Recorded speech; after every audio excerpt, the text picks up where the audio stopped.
Welcome to Haripriya's media. దర్శకుడు రామ్ గోపాల్ వర్మ మరో వివాదంలో చిక్కుకున్నారు. సినిమాలతోనే కాక వివాదాస్పద వ్యాఖ్యలతో రామ్ గోపాల్ వర్మ నిత్యం వార్తల్లోనే ఉంటారు. తాజాగా వ్యూహం సినిమా విషయంలో ఆయన అనేక విమర్శలు ఎదుర్కొంటున్నారు. ఆ సినిమా విడుదల విషయంలో న్యాయపరమైన చిక్కులు ఎదుర్కొంటున్నారు. ఇటువంటి పరిస్థితుల్లో ఆర్జీవీ మరో వివాదంలో చిక్కుకోవడం విశేషం.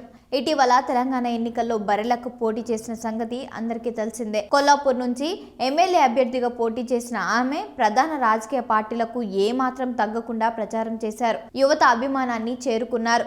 ఓడిపోయినప్పటికీ రాజకీయాల్లో మాత్రం చర్చనీయాంశంగా మారారు. తెలంగాణలో ఓటమి చవిచూసిన బర్రెలక్క ఏపీలో మాత్రం హాట్ టాపిక్ గా మారారు. ఆమెను చూపి పవన్ కళ్యాణ్ ను వైసీపీ శ్రేణులు టార్గెట్ చేసుకున్నారు. తెలంగాణ ఎన్నికల్లో బర్రెలక్కకు వచ్చిన ఓట్లు కూడా జనసేన అభ్యర్థులకు రాలేదంటూ విమర్శలు చేశారు. ఈ నేపథ్యంలో తాజాగా వ్యూహం ప్రీ రిలీజ్ ఈవెంట్ లో బర్రెలక్కపై రామ్ గోపాల్ వర్మ అనుచిత వ్యాఖ్యలు చేశారు. బర్రెలు కాచుకునే ఊరు పేరు లేని ఆవిడ చాలా ఫేమస్ అయిపోయింది. బర్రెలు ఆమె మాట వింటున్నాయి.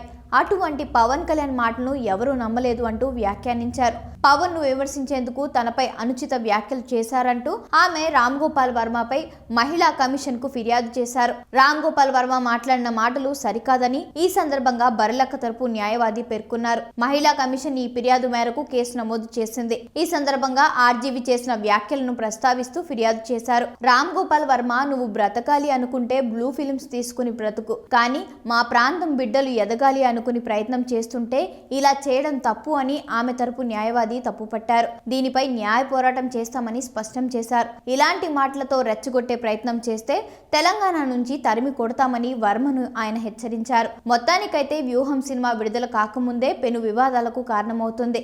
ఎన్నో సంచలనాలు నమోదు చేసుకుంటుంది. మరి ఆ చిత్రం విడుదల తర్వాత ఎన్ని పరిణామాలు చోటు చేసుకుంటాయో చూడాలి.